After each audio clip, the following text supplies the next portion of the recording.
My name is Terry Wright, and I'm Australian on the mid-north coast of New South Wales. I'm a former physical education teacher and a degree in sociology and communications, and I'm retired, living the life. In my Australian life, I'm very pleased that I have a wonderful family, number one.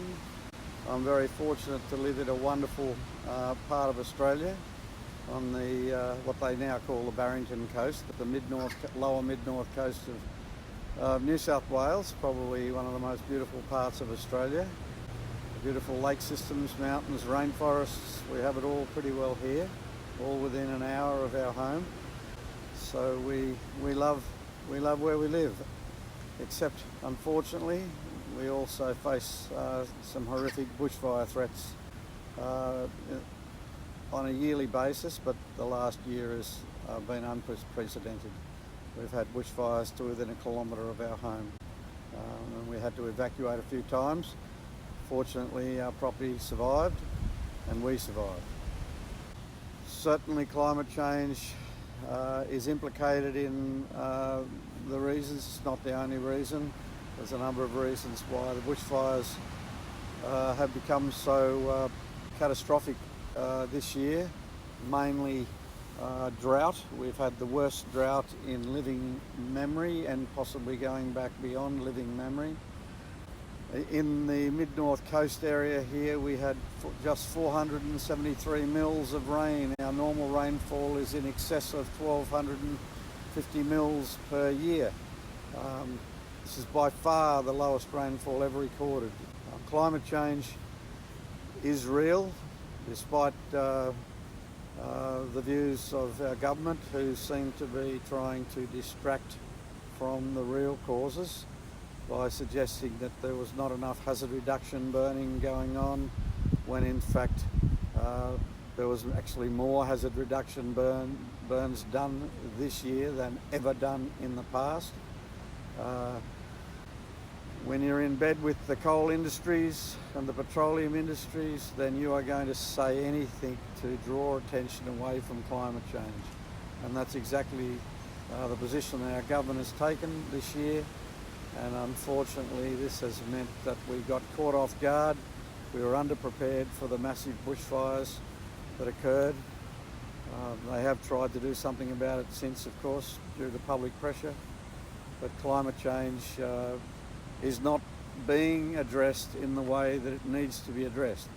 A lot of people have opinions about climate change, but climate change is a fact. It's not opinions that count. It's only facts that count. The importance of reforestation should be obvious to anybody who knows anything about the landscape and about Australia. We're a very fire-prone country. Australia has lost more than 1 billion of its native animals in these last fires this year. This is a greater loss than almost any other event in history. And climate change needs to be addressed in order to prevent these fires. And to this stage, we need to get global emissions down. Australia is a major player in global emissions. We probably amount for probably something like 3% of, I'd have to be corrected on that figure perhaps, but it's around 3% of global emissions. Now this might sound insignificant. However, we sell coal to India, to China, places like that, so we own that. We need to do something about climate change to reduce global emissions. This is how we get the fire risk down, by keeping the temperature to 2 degrees. The animals, of course, during these catastrophic bushfires, we have no food in the forests for these animals. So there's a lot of really wonderful people out there who are now taking various food types out into the forest, water, and putting them in special places where the animals can access them. The other thing that is happening is, of course, now with the forests burned and no vegetation on the ground, no understory, we're seeing wild or feral animals like foxes attacking wildlife much more often. I think certainly most people are concerned about the environment in Diamond Beach, but Australians are notoriously apathetic in terms of actually taking action on things, and development is the biggest problem we face in Diamond Beach. We're seeing forests being cleared for development. This is not going to end well if we continue at this rate.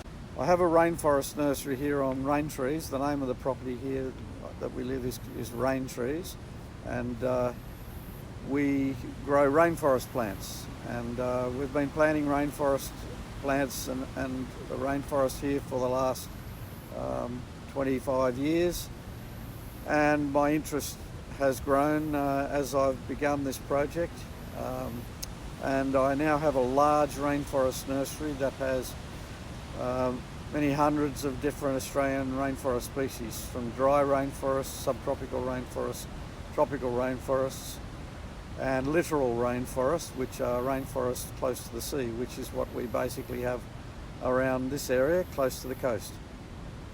In reference to the question of what drives me in my life, I guess I follow the permaculture comment that Bill Mollison, the founder of permaculture, made when he said that his philosophy of life was to live, to love, to learn, and to leave a legacy.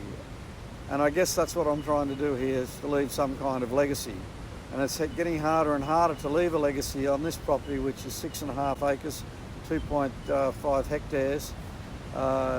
It's very hard to leave a legacy when you have so much developmental pressure around you. If I ever sell this property, the subdividers will come in, and even though I've got a beautiful rainforest here, it's very likely some developer will come in and they'll just push it all down. And leaving a legacy is not going to be easy, that's for sure. But I continue to do what I do based on my hope that somebody will see the value in the property into the future. Basically, I'm looking after my environment as well as I can here. I'm planting trees where I can. I'm feeding wildlife every day with the trees that I plant. Secondly, I manage a very large internet website on a photo sharing site called Flickr, and my username on Flickr is Black Diamond Images. And a search of Black Diamond Images and a search of my albums will reveal my interest in rainforest photography. Australia is most definitely not doing enough to do something about climate change. Our government talks weasel words. Our government is definitely looking after vested interests like the oil and coal mining industries and other industries. They are not really facing up to and addressing climate change the way we need to do it. Unfortunately, our grandchildren and their grandchildren are going to pay a price for the ineptitude of the current Australian federal government. The thing that makes me the proudest in my life, I suppose, is my property and the achievements that we've made to make this property, and our lifestyle here is absolutely wonderful. I'm very fortunate to have a wonderful wife and family, and I'm very proud of all of those things. Over the years, like everybody, we have some achievements that we do along the way, and I hope I've lived a good life that I can be proud of at the end of my time. Well, I'm very happy here. The bushfires have certainly put a a bit of a damper on that, in the sense that I now realise that we are under terrific fire threat going into the future. We've done a lot of mitigation work here with regard to bushfires this year, but unfortunately I don't think if a fire comes through here we'll be able to stop it. I was resigned last year to losing my house and all my work of 25 years. We were fortunate that that did not happen, and that was down to the good work of the New South Wales Rural Fire Service, who were able to stop fires from getting closer than a kilometre to our home. The future is very worrying, and as far as our property goes, if you don't deal with climate change, you're not dealing with bushfire risk. I can promise you that it was very stressful. As I said earlier, we did have to evacuate twice, and while I knew that I was fairly confident that our house would still be here, there was always a risk. And the way the fires were moving, it was only the good work of the RFS that saved us.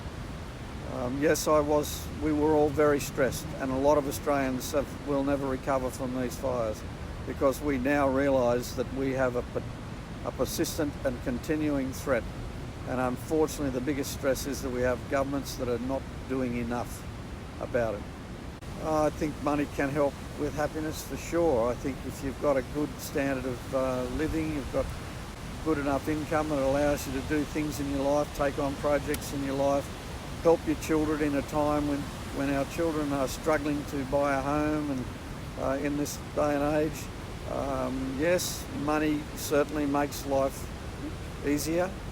I suggest that it's not the only answer though. You need to have a nice family around you, and you need to have a nice environment, and if you've got all those things, I think you can be happy. As long as you feel like you're achieving something in life, as long as you feel like that you're leaving some kind of legacy, you're leaving the world a better place, and that you're not selfishly taking from the planet, then I think you're going to be pretty happy. And as long as you have a nice family, I think you're going to be happy.